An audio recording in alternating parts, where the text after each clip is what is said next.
Radiation जब हम लोग सोचते हैं तो हम लोगों को हिरोशिमा नागासाकी ही याद आता है। नागासाकी रेडिएशन का डोज बोल रहे हैं, वो थेरापेटिक रेडिएशन से भी कहीं गुना ज्यादा है। तो ये सिर्फ एक मिथ है कि उनको डॉक्टर्स को इसकी वजह से कैंसर होता है।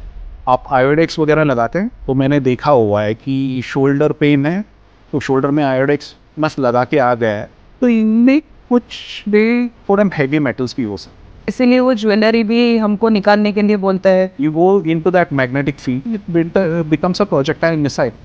फेस मेकर है तो मैग्नेटिक फील्ड के अंदर भी नहीं जा सकते। तो आपने ये क्यों बोला अबाउ 50 फीमेल्स को ये करवाना चाहिए? इट इज पोस्ट मेनोपॉज, आपका जो हार्मोनल चेंजेस आता है उसकी वजह से बोन का डेंसिटी कम हो जाता है। प्रेगनेंसी के वक्त सोनोग्राफी होती है तो उसमें भी रेडिएशंस होता है, तो वो उनके लिए सेफ होता है क्या? You can choose to terminate the pregnancy. एक यूजुअली 18 वीक्स पे होता है which is growth scan, 22 to 24 weeks में आता है एनोमली स्कैन। आपने ये वाला विंडो मिस कर दिया, you will miss the whole pregnancy. India में जो जेंडर डिटेक्ट करता है वो अलाउड नहीं है, जबकि फॉरेन की कंट्रीज में अलाउड है। अल्ट्रासाउंड रूम में आप भगवान का फोटो नहीं रह सकते। डॉक्टर बोल सकता है गणपति को नमस्कार करो, लक्ष्मी को नमस्कार करो।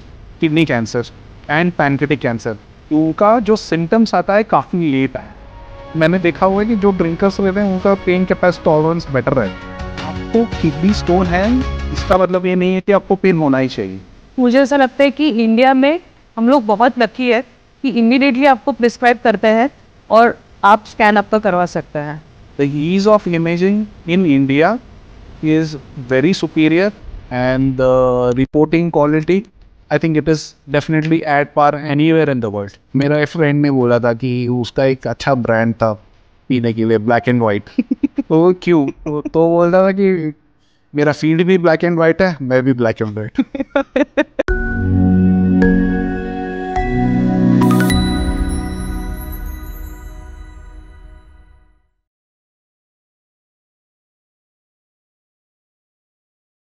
So Dr. Shiv Kumar, welcome to our show Ruling Out. Thank you. आप एक रेडियोलॉजिस्ट हैं। आई हैव हर्ड कि आप वर्ल्ड के सबसे ज़्यादा महंगे फोटोग्राफर्स होते हैं। Yes, for the general public, हम आप बोल सकते हैं कि we are expensive photographers, but actually that is not the case. Taking of the photography part is actually done by technicians. We interpret those photographs. Okay. So we are basically interpreters of photographs, and based on that, your treatment starts. जब हम radiology के बारे में बात करते हैं तो हमारे दिमाग में रेडिएशन वर्ड आता है। और रेडिएशन जब हम लोग सोचते हैं तो हम लोगों को हिरोशिमा नागासाकी ही याद आता है। तो अगर वो रेडिएशन आज की डेट में भी वहाँ के लोग उसको भुगत रहे हैं, तो ये वाला रेडिएशन जो हम रेडियोलॉजी में यूज़ करते हैं वो हमारे लिए बेनिफिशियल कैसे है? हिरोशिमा नागासाकी की जो आप बात कर रहे हो, that is actually killing a person. तो रेडियोलॉजी मेडिकल फील्ड में भी दो टाइप के रेडिएशंस आते हैं। एक वाला जो है diagnostic radiation, where the radiation dose is very minimal and that is just for diagnosing of cases. Then दूसरा वाला है which is I am dealing with, that is radiology. Then दूसरा वाला आता है थेरेपेटिक रेडिएशन, जो रेडियोथेरेपी वाले deal करते हैं। So that is basically for cancer cure के लिए कुछ लोगों में when there are many indications, उसमें हाई रेडिएशन डोज दिया जाता है to a particular area of the body to kill that particular cancer cells. So diagnostic radiation और थेरेपेटिक रेडिएशन में भी there is nearly 100 to 200 times difference in the radiation dose. अच्छा। And the Nagasaki radiation का dose बोल रहे हैं वो therapeutic radiation से भी कहीं गुना ज्यादा है। तो ये रेडियोलॉजी इंस्ट्रूमेंट्स जो होते हैं वो काम कैसे करते हैं? आप फोटोग्राफ कैसे क्लिक करते हो उसमें? ग्रॉसली होता है, एक है एक्सरे, बाद में होता है मैमोग्राफी, देन होता है अल्ट्रासोनोग्राफी या सोनोग्राफी बोलते हैं, देन होता है एमआरआई। हमको सारी चीजें आपके पास से जाननी है एक एक करके। ओके, सो मैं पहले बोलूँगा जो एक्सरेज के बेस्ड है, एक्सरेज पे बेस्ड है आपका एक्सरे, रूटीन एक्सरे। आप चेस्ट एक्सरे करवाते हो, फ्रैक्चर होता है तो उसमें भी एक्सरे करवाते हैं। देन होता है आपका सीटी स्कैन। सीटी स्कैन का फुल फॉर्म क्या होता है? Computed tomography. Computed tomography. This is also based on X rays. Then होता है mammography. These are the three things which work on basically X-rays. इसमें डिजिटल एक्सरे होता है और मैमोग्राफी होता है. उसमें एक एक्सरे ट्यूब रहता है which is in one stationary position और पेशेंट को आएगा, एक व्यू ले लेंगे और इमीडिएटली इमेज जनरेट होगा. सीटी स्कैन इज डिफरेंट कि एक एक्सरे ट्यूब है और एक गैंट्री है जो होल के अंदर जब बॉडी जाता है, the X ray tube revolves around the entire body in 360 degrees. तो उसकी वजह से you get a cut section of that particular area. Okay. So that is how these three work. Then ultrasonography is basically sonogram. It works on ultrasound rays. Every organ has got a different reflection.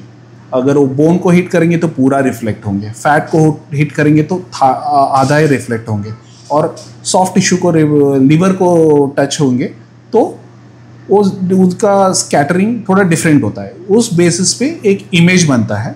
Reflect यानी आपको उसमें colours या shading दिखता है? Yes, different. It is basically grey scale होता है. Okay. Normal grey scale जो है, नियरली आवर मशीन्स या screens are calibrated for 256 shades of grey. So आपका जो यूजुअली जो हमारा इमेज देखने का जो मॉनिटर्स भी होता है, we use special medical grade monitors. So for our interpretation we should be able to separate different shades of grey. मेरा एक फ्रेंड ने बोला था कि उसका एक अच्छा ब्रांड था पीने के लिए, ब्लैक एंड वाइट. तो क्यों? तो बोलता था कि मेरा फील्ड भी ब्लैक एंड वाइट है, मैं भी black and white. Then the last one, which is the latest one, which is the costliest one, which is difficult to maintain, and that's why the cost is also very high, is magnetic resonance imaging. It is based on magnetic field. थोड़ा सा समझा सकते हैं उसके बारे में? Okay, so अपना body जो है, it is based on multiple atoms. Atoms से सभी body बना है. तो हर body का एक atom जो है, it is revolving in a certain direction. तो जब हम लोग मैग्नेटिक उसको पावर देंगे, it is basically magnetic field, तो मैग्नेटिक एक्सटर्नली पावर देंगे, उसका जो एंगल ऑफ रोटेशन है वो इंक्रीज होगा, डिफरेंट ऑर्गन्स का इंक्रीज होगा. और जब हम लोग वो मैग्नेटिक पावर निकाल देंगे, there is a energy which is generated. Based on that the image is created. So different items in conjugation with different things generate different images. That is how the image is reconstructed in a magnetic resonance imaging. Okay. So that is the latest one, and that is the one which is very costly to maintain, and that is where you have to be very careful. तो आपको जब आप magnetic room में जाएंगे, जाने से पहले काफ़ी सारा इंस्ट्रक्शंस रहेगा, एंड कोई भी फ्रीली अंदर जा नहीं सकता. So you cannot take your mobile, your credit card, and metals की तो दूर की बात है, because magnet related injuries हो चुकी है. Many people have lost their lives. Magnet related injuries क्यों होती है इसमें? MRI is a magnet, basically a magnet field होता है. तो उसका कंस्ट्रक्शन, जो रूम का कंस्ट्रक्शन होता है, it is a special sort of constructions कि magnetic field उसके beyond ना जाए. But by chance आप अंदर गए, आपको पता नहीं है, एक कैंची लेके गए, या कुछ मेडिकल फील्ड में होता है कट करने के लिए कैंची वगैरह यूज़ करते हैं. Once it is you go into that magnetic field, it becomes a projectile missile. So वो खींच लेता है, and with the newer magnets being more powerful, तो खींच लेता है. तो इसीलिए ऐसे रिसेंटली आई थिंक एक बॉम्बे में इंसिडेंस हुआ था, जो स्ट्रेचर लेके जा रहे थे. स्ट्रेचर्स भी जो अंदर लेके जाते हैं, they have to be magnet compatible. Normal वाला स्ट्रेचर या स्पेशल स्ट्रेचर्स आते हैं, स्पेशल व्हील चेयर्स आते हैं. वो नॉर्मल वाला व्हील चेयर्स नहीं होता है. उसका बेयरिंग भी जो होता है वो भी it has to be magnet compliant. तो ऐसे ही लेके गए, देन वो अटेंडर ने जस्ट छोड़ दिया मशीन, पेशेंट मशीन के जाके अंदर सो गया था. So it became a projectile, and जाके उसको मार दिया. So it takes a lot of effort to even pull that chair. So the patient died. And those people attend us. So ultimately the person who is running the show has to be responsible. वो ये नहीं बोल सकता कि मुझे पता नहीं था, बिना बोले चले गए, नहीं. इसीलिए वो ज्वेलरी भी हमको निकालने के लिए बोलते हैं before going for a scan. Yes, any metal, usually gold वगैरह जो होता है उससे ज़्यादा कुछ फर्क नहीं पड़ता, बिकॉज द न्यूअर मैग्नेट का टेक्नोलॉजी जो है, they have identified ways to discard the signals from that. But any metal we suggest to remove, क्योंकि कैसा है कि आप मेटल को मैग्नेटिक पावर देंगे, उसमें थोड़ा बहुत हीटिंग होगा. अगर वो कांटेक्ट में है तो स्किन बर्न हो सकता है. तो it is ideally avoided. And in certain cases आप आयोडेक्स वगैरह लगाते हैं. हाँ. पेन के लिए. हाँ. तो मैंने देखा हुआ है कि शोल्डर पेन है तो शोल्डर में आयोडेक्स मस्त लगा के आ गया है, लेकिन ये जो भी not Iodex, I am not particularly sure with what it was, तो इनमें कुछ में थोड़ा हैवी मेटल्स भी हो सकता है. So when you give that power, आते आते पूरा गर्म हो जाता है. इसका कॉन्ट्ररी ये भी इफेक्ट है कि कुछ लोगों को लगा कि वो हीट की वजह से उनका पेन कम हो गया था. तो वो बोलते हैं कि मुझे अच्छा लग रहा है एमआरआई करके. No, that is not the case. तो ये होता है कि वो भी हम लोगों को अवॉइड करना चाहिए जितना हो सकता है, जो Amrutanjan, Vicks and all those things. So you have to avoid before going into the magnet. तो अगर मुझे कहीं पे रॉड डला हुआ है और मुझे उसका स्कैन करवाना है, तो वो भी तो मेटल ही है. पहले जो यूज करते थे स्टील का यूज करते थे, बट द लेटेस्ट वन जो हिप रिप्लेसमेंट के लिए यूज करते हैं, नी रिप्लेसमेंट के लिए यूज करते हैं, उसमें टाइटेनियम यूज करते हैं. और वो रिएक्ट नहीं करता. वो रिएक्ट नहीं करता. ओके. तो अगर मैंने नी जॉइंट का रिप्लेसमेंट किया हुआ है, उसका हम लोग का नी जॉइंट का एमआरआई भी कर सकते हैं. अच्छा. ऐसा भी नहीं है कि ब्रेन का एमआरआई का, नी जॉइंट का इमेजिंग भी कर सकते हैं. उसका जो डिटेल्स रहता है, आप अब उसको जाके मैग्नेटिक कॉम्पैटिबिलिटी में भी देख सकते हैं. तो हर मशीन का, तो इसीलिए आई सजेस्ट कि जब भी आप करें कोई भी ऑपरेशन करवाए, उसका डिटेल्स आपके पास हमेशा होना चाहिए. कौन सा इम्प्लांट डाला था, उसका जस्ट आपको एक जगह पे रखने का है, रख देने का है, तो इन द फ्यूचर उससे कुछ प्रॉब्लम ना हो. There is one absolute contraindication for MRI is if you are on a pacemaker. Heart में यूजुअली लगता है पेसमेकर. वो है तो आप जा ही नहीं सकते. उसमें भी again recently over the few years MR compatible pacemakers भी आए हैं. Whatever is the case, आपको बताना पड़ता है. Then our technicians will determine whether it is MR compatible और नॉन कॉम्पैटिबल. अगर नॉन कॉम्पैटिबल है तो ऑब्वियसली हम लोग एमआरआई नहीं कर सकते. अगर कॉम्पैटिबल है तो आपको वो इन्फॉर्मेशन होना चाहिए कि कौन से कंपनी का है.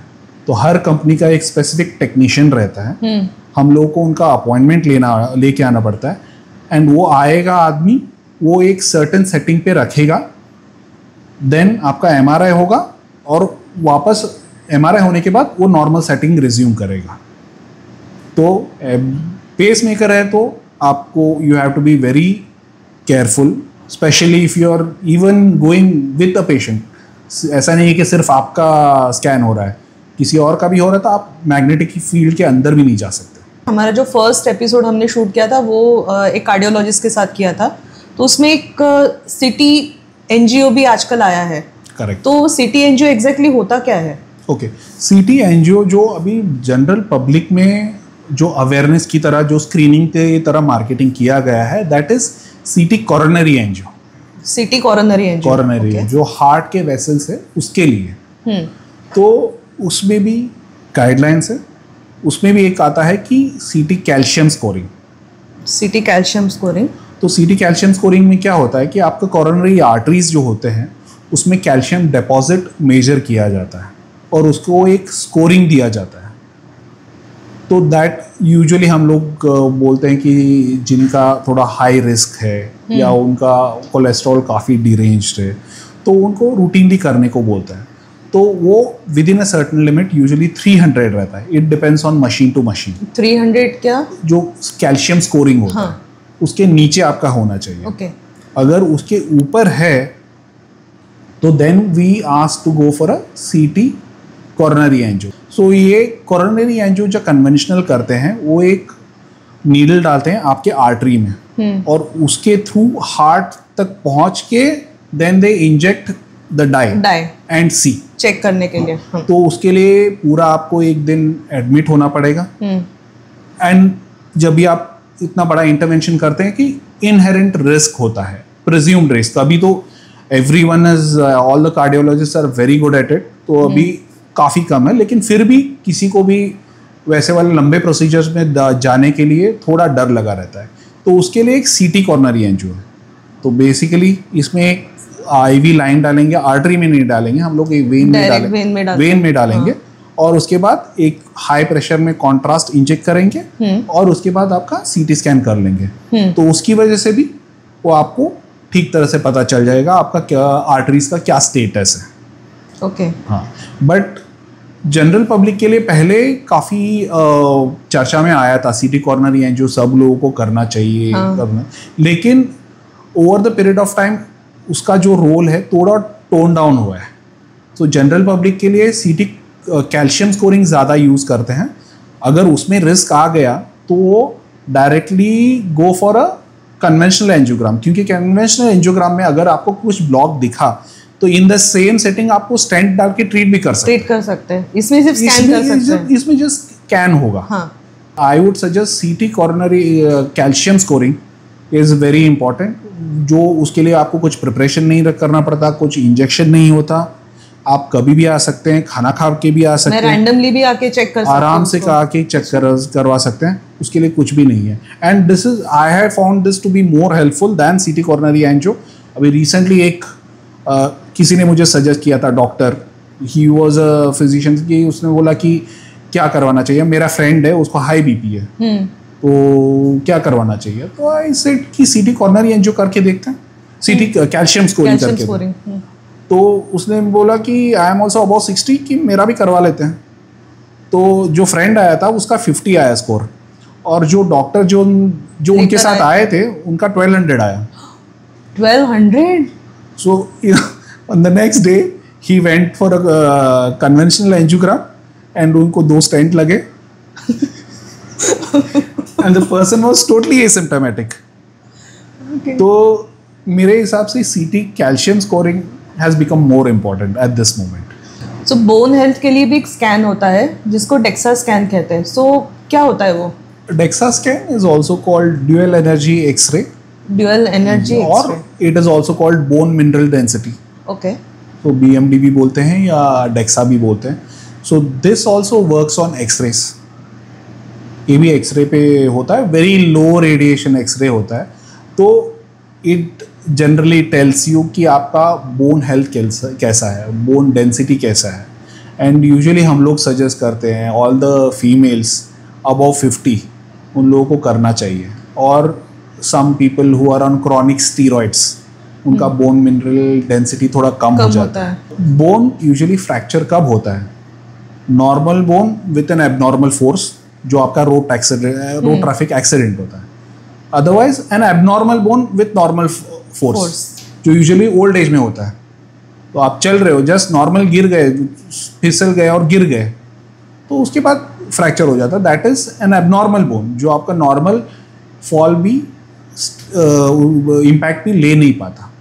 So it is basically that कि आपका एबनॉर्मल बोन है, अगर उसका स्ट्रेंथ कम है तो उसके लिए स्पेशल प्रिकॉशन लिया जाए। तो bone mineral density is again a walk in procedure, no preparation required, आराम से आके आप कभी भी करवा सकते हैं। तो आपने ये क्यों बोला अबव 50 फीमेल्स को ये करवाना चाहिए? इट इज़ पोस्ट मेनोपॉज, आपका जो हार्मोनल चेंजेस आता है उसकी वजह से उनका वो बोन का डेंसिटी कम हो जाता है पोस्ट मेनोपॉजल। तो it is post menopausal females में हम लोग यूजुअली सजेस्ट करते हैं बोन मिनरल डेंसिटी। फीमेल्स में प्रेगनेंसी के वक्त सोनोग्राफी होती है तो उसमें भी रेडिएशंस होता है, तो वो उनके लिए सेफ होता है क्या? फीमेल्स का सोनोग्राफी होता है, it is based on ultrasound rates, it is not x rays, they are not at all harmful, उसमें कोई रिस्ट्रिक्शंस नहीं है। और उसमें एक डॉपलर स्टडी करके आता है, उसमें थोड़ा बहुत रिस्ट्रिक्शंस है, but otherwise it is based on ultrasound waves, not radiations, it is ultrasound waves.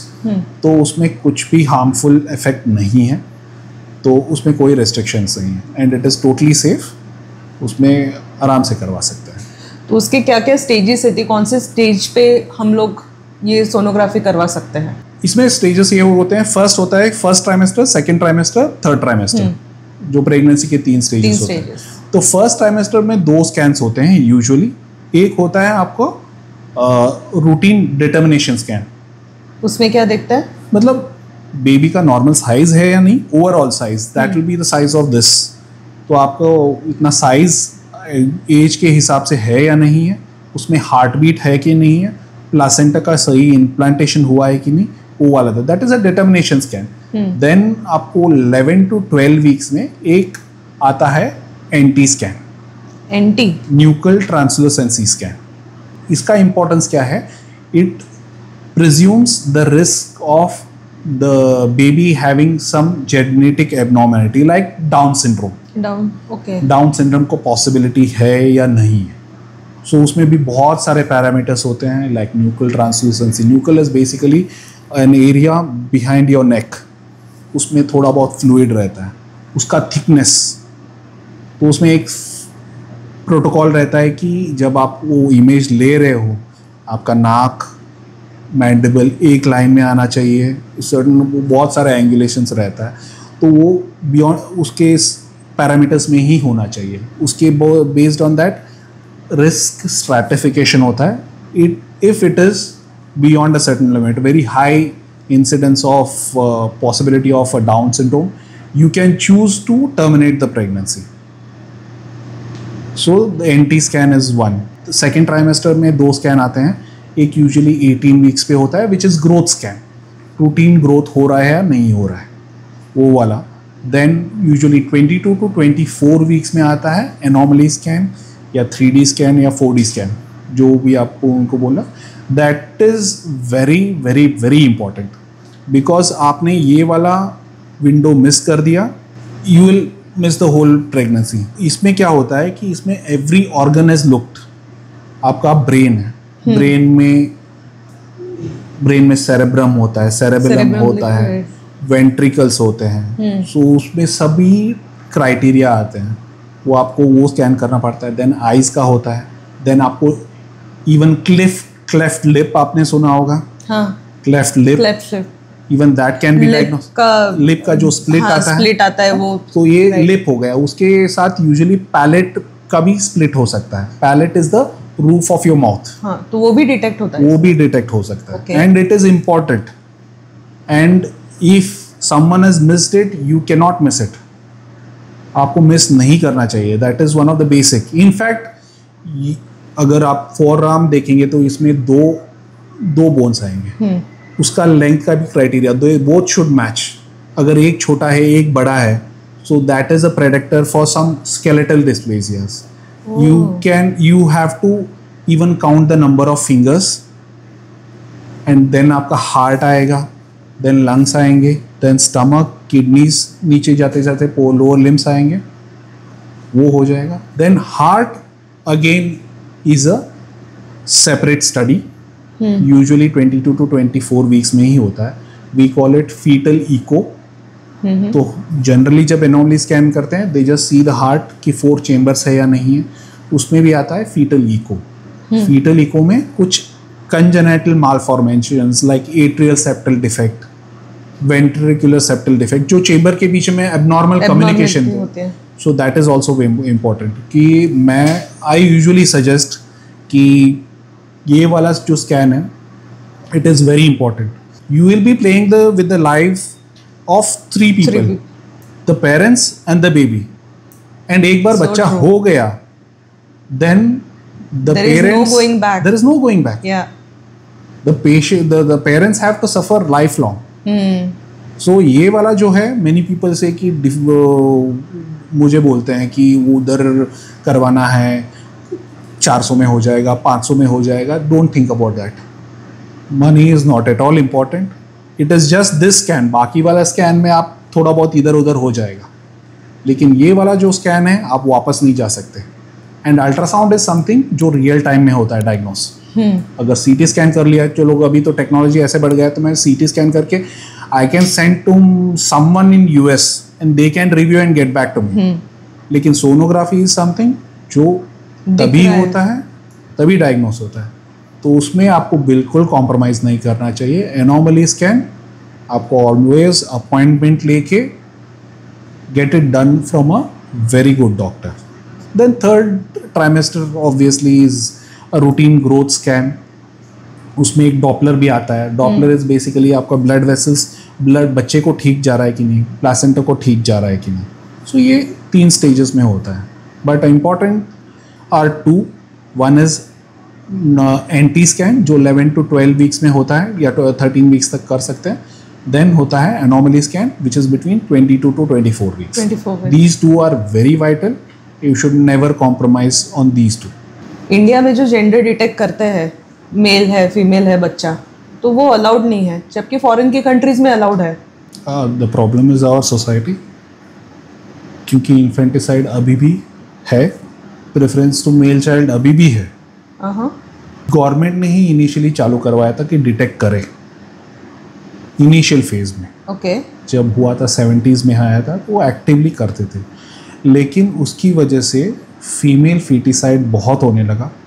Unfortunately even in this day and age, and I am not saying it is only for poor people. I have seen very good educated लोग भी करवाते हैं। they prefer male child. Unfortunately that is the sad reality of our society even now. इसीलिए एक PCPNDT committee होता है। कौन सी committee? PCPNDT prenatal diagnostic के लिए एक गवर्नमेंट का कमेटी होता है।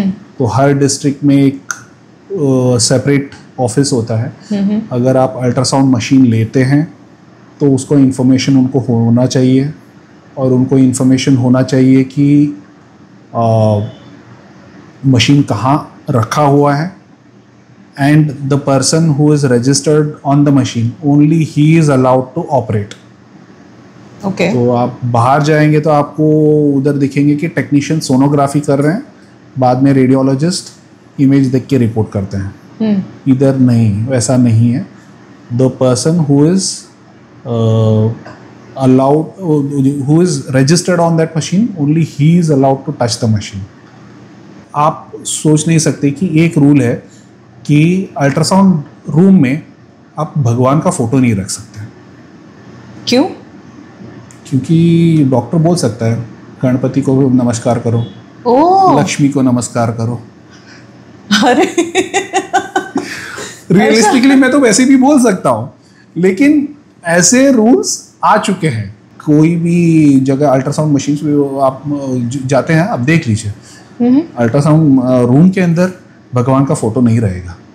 So being a female doctor, मुझे आप जो फीमेल्स को टेस्ट करवाने चाहिए, जो स्कैन्स करवाने चाहिए, जो मैं कभी भी आपके पास आकर करवा सकती हूँ, मुझे उन सारे स्कैन्स के बारे में बताइए।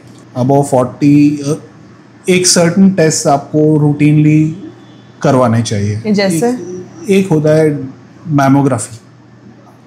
तो मैमोग्राफी ब्रेस्ट का मैमोग्राफी इज ब्रेस्ट का एक्सरे होता है which is very low radiation. उसमें आपको उसकी वजह से रेडिएशन डोज के बारे में सोचने की बहुत ज़रूरत नहीं है, क्योंकि वो नॉर्मल एक्सरे जो चेस्ट एक्सरे लेते हैं उससे भी कई गुना कम रेडिएशन होता है उसमें। सेफ होता है वो। It is very safe, and usually हम लोग सजेस्ट करते हैं अबव 40 एवरी ईयर। लेकिन if you have previous history of cancer in the family, so you can start after 35 years also. It can potentially save your life. We got many people who come कि फार्डनेस feel हो रहा था, मुझे लगा था वैसे ही है। 6 महीना जाने दिया और उसके सन को बोला या डॉटर को बोला, सन डॉक्टर है, उसने पैल्पेट भी नहीं किया, बोलता कि ठीक है चलेगा। 6 महीने के बाद आ गया। क्यों? वो भी लम्ब की वजह से नहीं, उसको सांस लेने में तकलीफ है। सांस लेने में तकलीफ है, सीटी स्कैन किया तो लंग में स्प्रेड हो चुका है। तो this is something which can be picked up at a very early stage. And ऐसा नहीं है कि आप कैंसर डिटेक्ट होने के बाद the prognosis is bad. The prognosis can be very good. I have seen follow up cases coming to me कि 10 साल से फॉलोअप करने के लिए आ रहे हैं, उनका रिकरेंस नहीं हुआ था जो. So the potential, the survival rate, मतलब आप अर्ली डिटेक्ट कर लोगे ब्रेस्ट कैंसर को, prognosis can be very good. दूसरे कौन से टेस्ट होते हैं? दूसरे टेस्ट जो है which is basically common for male as well as female. Routinely आपको चेस्ट एक्सरे करवाना चाहिए after 40. Then ultrasonography of abdomen. Let's say kidney cancer, that is something, and pancreatic cancer. उनका जो सिम्टम्स आता है काफ़ी लेट आता है.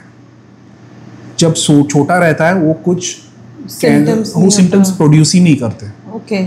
एडवांस स्टेज में इनवेरिएबली जब सिम्टम्स आपके आ गए बिकॉज ऑफ दैट, तो इनवेरिएबली आपका स्प्रेड हो चुका है. Kidney cancer can be detected very early and उसका प्रोग्नोसिस भी काफ़ी अच्छा है. मैं जब पोस्ट ग्रेजुएशन कर रहा था तो अल्ट्रासाउंड करने के लिए एक ऐसा है कि आपको हाथ की सफाई चाहिए. तो अभी क्या करते थे, अभी 2 पोस्ट ग्रेजुएट रेसिडेंट स्टूडेंट्स हैं, तू मेरा अल्ट्रासाउंड कर, मैं तेरा अल्ट्रासाउंड करता हूँ, ऐसे जस्ट ऐसे प्रैक्टिस के लिए ऐसे करते थे. तो एक टेक्नीशियन भी था, तो मैंने बोला कि तू तो चल, दूसरा फ्रेंड नहीं है, मुझे किडनी डॉपलर करके देखने का है. मैं ऐसे करके देखा तो उसको मुझे कुछ अजीब लगा. I was in first year कि मुझे पता नहीं था कि क्या है. तो अभी मुझे लगा कि कुछ अबनॉर्मल है कि क्या है, मुझे पता नहीं. तो आई डिडंट टेल हिम. तो नेक्स्ट डे मैंने जस्ट एचओडी को जाके बताया कि सर मुझे अबनॉर्मल लग रहा है, तो जरा देख लेंगे. तो ही सॉ, तो उसको एक 3 सेंटीमीटर का लीजन था which was cancer of kidney. अभी after 20 years I had gone to conference के लिए गया था. तो बोलता है सर आपकी वजह से मैं अभी जिंदा हूँ. Because at this moment he is, even after 20 years he is there. Why? Because this was detected early and this can be detected early. तो अल्ट्रासाउंड है, आप कभी भी आ सकते हैं, कुछ रेडिएशन नहीं है, कुछ भी नहीं है. So ultrasound of abdomen is very important for both males and females. Then males के लिए एक इम्पॉर्टेंट है, सीरम PSA करके रहता है, प्रोस्टेट स्पेसिफिक एंटीजन. वो भी आपको रूटीनली करवाना ही चाहिए. प्रोस्टेट एग्जामिनेशन होता है. प्रोस्टेट, हाँ, उस अगर एंजाइम्स रेज्ड है तो उसके लिए स्पेसिफिक इन्वेस्टिगेशंस होता है. It can be raised because of cancer also, some low grade infection also. Okay. तो आप वो रेज्ड है तो आप मल्टी पैरामीट्रिक MRI प्रोस्टेट में जा सकते हैं. तो जब स्कैन करेंगे वो मल्टी पैरामीटर्स के ऊपर होता है. उसके बाद एक कैटेगराइजेशन देंगे आपको, कैटेगरी 1 and 2 जो रहता है नॉर्मल फाइंडिंग्स. तो आपको करने कुछ और करने की ज़रूरत नहीं है, that is will be the end. Then 3 में होता है कि फॉलोअप आपको करना पड़ सकता है. लेकिन 4 and 5 इज डेफिनेटली कैंसर. और 4 में जो होता है कि आपको बायोप्सी से करना पड़े. तो it is important to what we are concerned is to pick up the lesion in stage 3 itself, ताकि तभी बायोप्सी हो सके. तो तभी बायोप्सी करके कंफर्म कर ले, because this can improve the quality of the patient's life जो भी रहेगा. तो these are important. One is females के लिए मैमोग्राफी इंपॉर्टेंट है. देन एक्सरे और सोनोग्राफी दोनों के लिए अबव 40 आपको करना ही चाहिए. एंड जो मेल्स के लिए होता है serum PSA levels every year, वो तो सिंपल टेस्ट है, आप कभी भी जाके दे सकते हैं, कुछ फास्टिंग की ज़रूरत नहीं, कुछ भी नहीं है. वो ब्लड टेस्ट होता है? ब्लड टेस्ट होता है. ओके. मेरा एक फ्रेंड है, तो वो ऐसे ही कुछ स्कैन्स करवाने के लिए गया था रेडियोलॉजिस्ट के से. उसको कुछ और प्रॉब्लम था, तो स्कैन में उसको किडनी में स्टोन डिटेक्ट हुआ था, जबकि उसको कुछ भी पेन नहीं था. तो आई आस्क्ड हिम कि पेन नहीं था तो डिटेक्ट कैसे हुआ. तो ही सेड कि बहुत साल पहले मुझे हुआ था और मैंने कुछ आयुर्वेदिक ट्रीटमेंट ली थी और वो मेरा पेन चला गया था, तो फिर भी वो डिटेक्ट हुआ.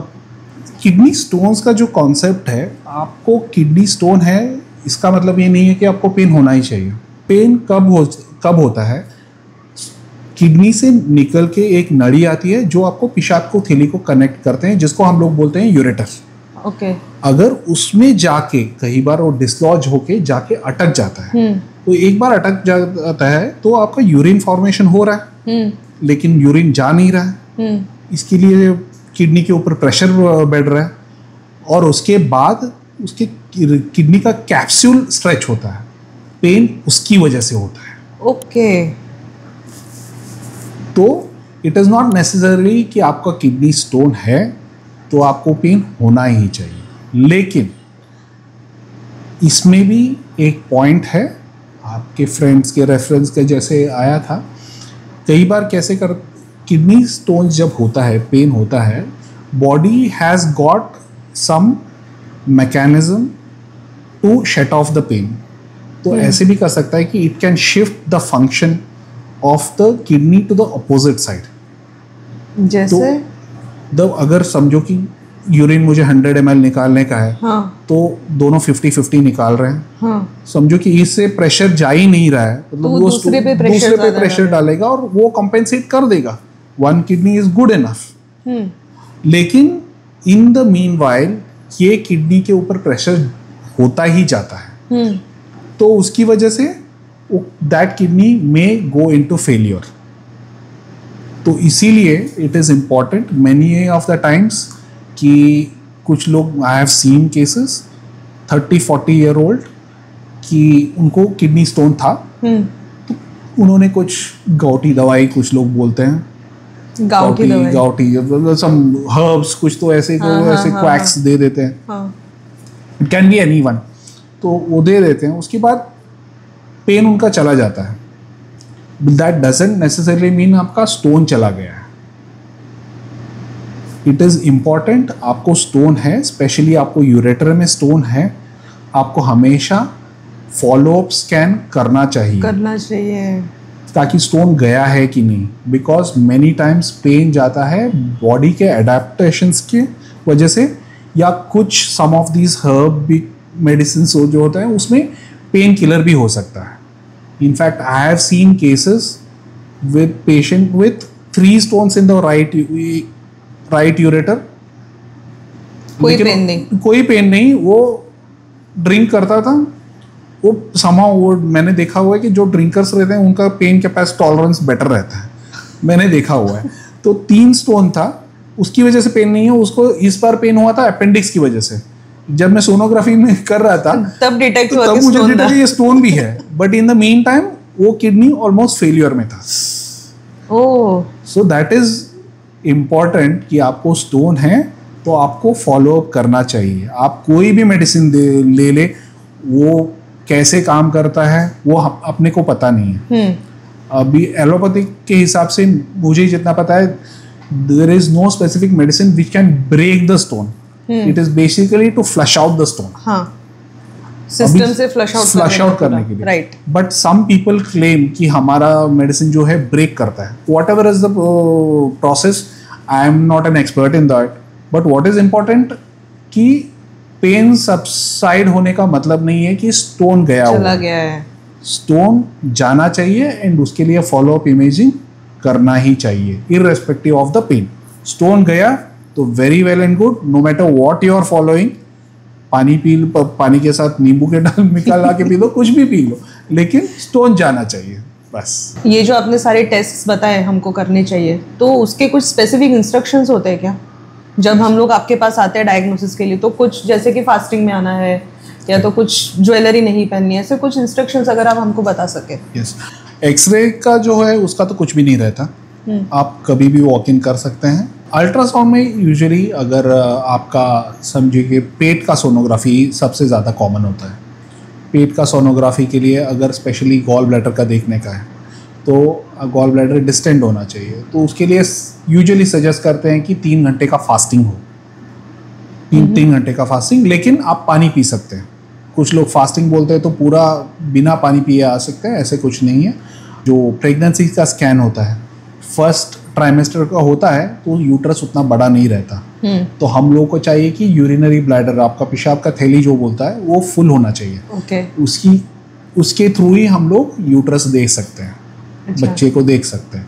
तो हम लोग आप बोलते हैं कि आपको पानी पी के रोकने का है, क्योंकि इसीलिए इसकी वजह से क्योंकि वो आपका ब्लैडर भर जाएगा, आपको लोअर यूरेटस जो है तो वो अच्छी तरह से दिखेंगे, स्टोन्स अच्छी तरह से दिखेंगे, आपका यूट्रस अच्छी तरह से दिखेगा और ओवरीज अच्छे से तरह से दिखेगा। एक रीनल डॉपलर करके भी आता है, जो किडनी का डॉपलर, हाँ। तो वो यूजुअली हाइपरटेंशन में सजेस्ट करते हैं।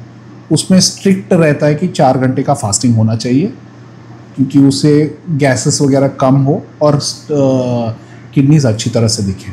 देन सीटी के लिए आपको सीटी स्कैन में 2 टाइप के होते हैं। एक होता है प्लेन स्टडी। कौन सा? Plain study. Plain study. Plain study, contrast study.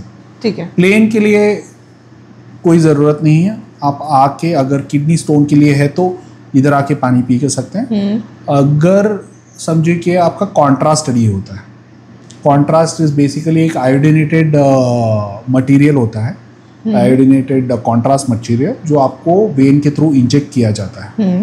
तो यूजुअली आपको आप CT एब्डोमेन करके लिखा हुआ होगा।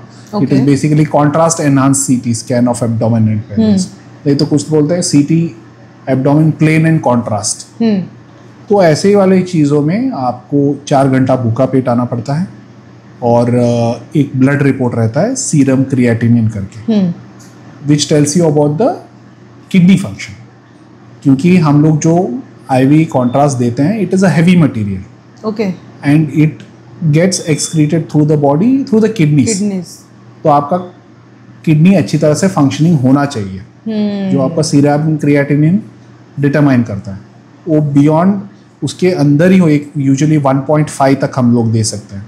1.5 के अंदर है तो आप सेफली दे सकते हैं, क्योंकि कॉन्ट्रास्ट पूरा बाहर आपकी बॉडी से आराम से निकल सकता है। अगर उसके नहीं है तो देयर आर अगेन गाइडलाइंस, आप उसको इम्प्रूव कर सकते हैं, नहीं तो you will have to go for some other modality. तो वो वाला 4 घंटे का फास्टिंग रहता है स्ट्रिक्टली, एंड सीरम क्रिएटिनिन होना चाहिए।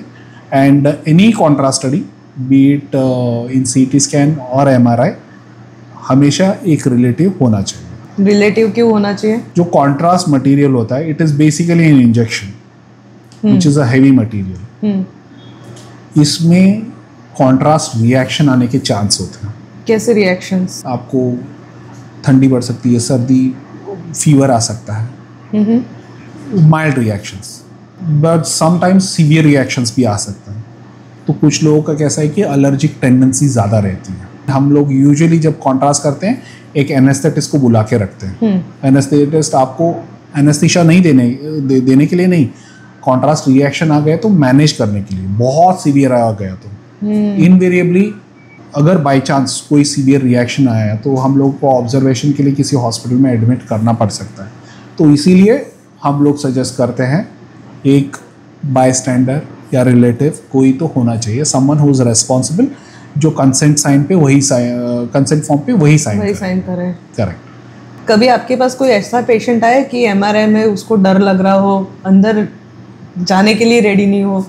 MRI में ये है, इनफैक्ट मैं भी डरता हूँ बट वैसे कुछ नहीं है। कुछ लोग डरते हैं तो डरते हैं, बिकॉज आपको सोचना पड़ेगा कि it is MRI is a closed room and उसका जो टनल है, MRI का टनल है, it is a long tunnel और आपके सामने सिर्फ एक ऐसे राउंड मेटल का दिख रहा है और उसमें ज़ोर ज़ोर से आवाज़ आ रही है, तो कोई भी डरेगा। तो उसमें थोड़े रिलेटिव्स अंदर जा सकते हैं। It is basically getting distracted from that particular frame of mind. तो कुछ लोगों में हुआ है कि एक बार you keep talking to them तो कूल हो जाते हैं।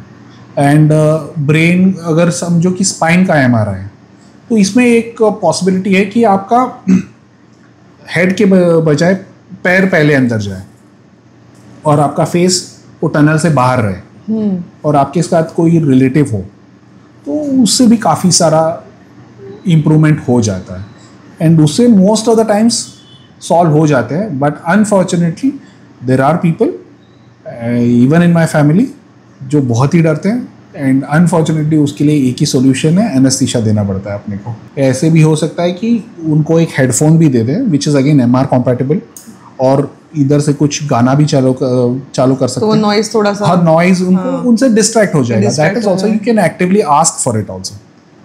Yes yes yes. वो आपको समझो कि अभी तो ऐसे हो गया है कि एक पिन आता है कि आप अपना आपका मोबाइल कनेक्ट कर लो और आप यूट्यूब चला दो, आराम से सो जाते हैं.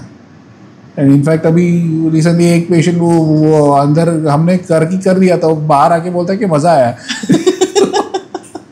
तो ऐसे भी हुआ है. Now it is much better now पहले के कंपैरिजन में. मैं यूएस में रही हूँ कई सालों तक. वहाँ पर अगर मुझे कुछ भी स्कैन करवाना है, कुछ भी टेस्ट करवाना है, तो वहाँ पर वेटिंग पीरियड बहुत ज़्यादा होता है. 15-20 दिन तक आपको अपॉइंटमेंट ही नहीं मिलती. सो इन दैट केस मुझे ऐसा लगता है कि इंडिया में हम लोग बहुत लकी है कि इमीडिएटली आपको प्रिस्क्राइब करते हैं और आप स्कैन आपका करवा सकते हैं. वेस्टर्न कंट्रीज़ में इनवेरिएबली उनका प्रोटोकॉल बेस्ड अप्रोच बहुत ज़्यादा रहता है. And since most specially in UK मैंने देखा हुआ है, it is all free health care है, विच इज़ गुड. बट उसका एक डाउन साइड भी है. तो they have to follow a certain protocol. Like मेरे एक रिलेटिव थे, रिसेंटली गिर गए थे, तो उनको एक्सरे करने से पहले जनरल फिजिशियन देखता है, एग्जामिन करता है, एंड ही सेज कि नेसेसरी नहीं है. So patient doesn't have right कि नहीं मुझे करवाने का है, ऐसे नहीं कर सकते. उसके लिए he had to wait for 1 week, और उसका रिपोर्ट आने के लिए 2 दिन लगा. और रिपोर्ट दिखाने के लिए वो जीपी के पास गया, तो जीपी 3 दिन की छुट्टी पे था. एंड उसके बाद he got the report. Then he went to a orthopedician which was again after 15 days. तो उसके बाद भी there was no conclusion. तो he was about to come to our किसी के शादी के लिए इधर आने ही वाले थे, तो मैंने उनको बोला था इधर आ जाओ. तो he reached here in the morning at around 8:30. I had taken an appointment with neurosurgeon at 10:30. So after that, by 10:30 we were able to scan and give the report, and he could go and show the neurosurgeon at 10:30. So by 12 o'clock he had everything, what to do, what not to do. So that is somehow an advantage. The ease of imaging in India is very superior, and I am not sure if I am biased or no. I have seen the reporting quality of UK, the general जो reporting होता है, and US to a certain extent they are more like legal documents. Okay. पानी को पानी नहीं बोलेंगे, पानी की तरह कुछ दिख रहा है करके बोलेंगे. Okay, they are not to the point. They are not to the point. उनका जो legal document, everything is like a legal document. Either we are a bit more adventurous and we give the report कि क्या है क्या नहीं. So ease of imaging in India is that way we are pretty lucky. And not only imaging, I think any doctor, I guess. Yes. Any doctor. क्योंकि वो ऐसे भी हुआ है इंस्टेंसेस की 3 दिन के हेडेक है, और हेडेक के लिए पेन क्लिनिक में ही अपॉइंटमेंट मिलेगा जो 5 दिन के बाद है, और अपॉइंटमेंट के टाइम पे हेडेक ही चला गया है. तो क्या मतलब है?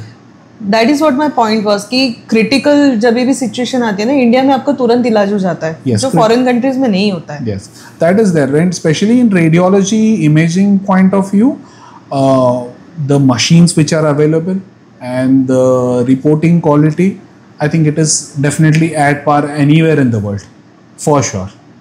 That I have seen. And कई बार मैं I think एक कॉन्फ्रेंस में गया था, बॉम्बे में ही हुआ था, and it was headed by some foreign doctors.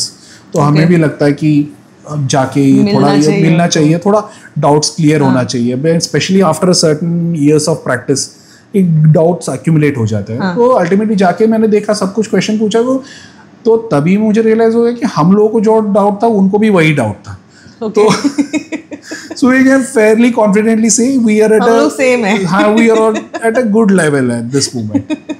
होगा पहले के हिसाब से। अभी कैसा है कि even if I have to have some doubt, अभी यूट्यूब इतना इजीली अवेलेबल है, I can access many lectures from anywhere in the world, and उसका प्रैक्टिकल एक्सपोजर तो अपना हमेशा ऑलरेडी ज़्यादा है। तो उस हिसाब से we are the medical facility is pretty good, and imaging तो आपको इजीली मिल ही जाएगा विदाउट एनी डिफिकल्टी। तो आप भी पूरा दिन जब आप काम करते हैं तो आपको भी थोड़े बहुत रेडिएशंस लगते ही होंगे? रेडिएशन डोज बेसिकली यूज होता है रेडिएशन, एक्सरे रेडिएशन, सीटी और एक्सरे में और मैमोग्राफी में। एटॉमिक रिसर्च और ऑर्गेनाइजेशन जो है उनको हमारा प्लान सबमिट करना पड़ता है। अच्छा। So there is a specific requirement about the size of the room and the thickness of the walls and the usage of lead, so that वो रूम छोड़ के रेडिएशन जाना ना, बाहर नहीं जा सके, बाहर नहीं जा सके। तो इसीलिए आपको वो जब एक्सरे या सीटी स्कैन करते हैं, कई बार टेक्नीशियंस बोलते हैं कि जितना हो सके उनके साथ जो पेशेंट के साथ जो बायस्टैंडर्स रहते हैं उनको बाहर बिठाते हैं ताकि उनको वो वाला रेडिएशन ना लगे। जो पेशेंट है सिर्फ उसको ही रेडिएशन हो। तो even there is specific requirement for the doors also. तो आप नॉर्मली कोई भी दरवाज़ा खोलेंगे, आप देख लीजिए, और नेक्स्ट टाइम जब आप सीटी स्कैन के रूम का थोड़ा दरवाज़ा खोलने को ट्राई कीजिए, वो बहुत ज़्यादा हेवी रहता है, because there is a certain mm of lead sheet which is installed in the doors. अच्छा। And that prevents a radiation. And इस ये रेडिएशन का जो है ये रूटीनली चेकिंग होता है every 1 year, which is done by a specific organization जो Q&A testing बोलते हैं। Q&A testing। Q&A testing. So they detect if there is any leak or something. If it is beyond a permissible limit, you cannot operate a CT scan or a X-ray. Okay. So that way we are very safe. And till now, as per my knowledge, any documented, no radiologist or technician has got any cancer or anything of that sort because of the radiation. तो ये सिर्फ एक myth है कि उनको doctors को इसकी वजह से कैंसर होता है? Every person who is working in a radiology department, they wear a TLD. क्या होता है वो? Thermal luminescent dosimetry. उनको हमेशा पहन के रखना पड़ता है, एंड हर 3 महीने में हम लोगों को बाबा रिसर्च को भेजना पड़ता है, एंड दे कैलकुलेट आपका रेडिएशन एक्सपोजर कितना है। Okay. So there is a limit, beyond that one आपने, हाँ, वो होता ही नहीं है इनवेरिएबली। तो अगर किसी को रेडियोलॉजिस्ट बनना है तो आपकी जर्नी के थ्रू अगर आप थोड़ा सा बता सके कि एक रेडियोलॉजिस्ट की जर्नी क्या होती है? पहले आपको एंट्रेंस देना पड़ेगा, प्री मेडिकल टेस्ट, उसके बाद आपका एडमिशन होगा MBBS में। MBBS is 4.5 years। देन आपका 1 year का इंटर्नशिप रहेगा, सो दैट बिकम्स 5.5। देन आपको रेडियोलॉजी कर सकते हैं, which is an MD, which is again a 3 years। तो उसमें एक ऑप्शन है, some people do a diploma which is a 2 years course, और DNB करके एक ऑफ बीट ऑप्शन है, which I have done. You do it from a good hospital, you get very good exposure. तो even that is all. So generally speaking 8.5 years का procedure है। Doctor Shiv Kumar, आपने आज बहुत सारी अच्छी इन्फॉर्मेशन हमको दी है, और आपने प्रूव कर दिया है कि आप बहुत ही टेक्निकल फोटोग्राफर हुए। आई एम श्योर हमारे व्यूअर्स को बहुत सारे क्वेश्चंस हो सकते हैं। अगर उनको कुछ क्वेश्चंस होंगे तो हमारे यूट्यूब चैनल के लिंक पे आपको पूछेंगे, और प्लीज़ उनकी क्वेरीज का आप जवाब दे देना। Okay, all that. Thank you so much for solving our questions. Thank you so much.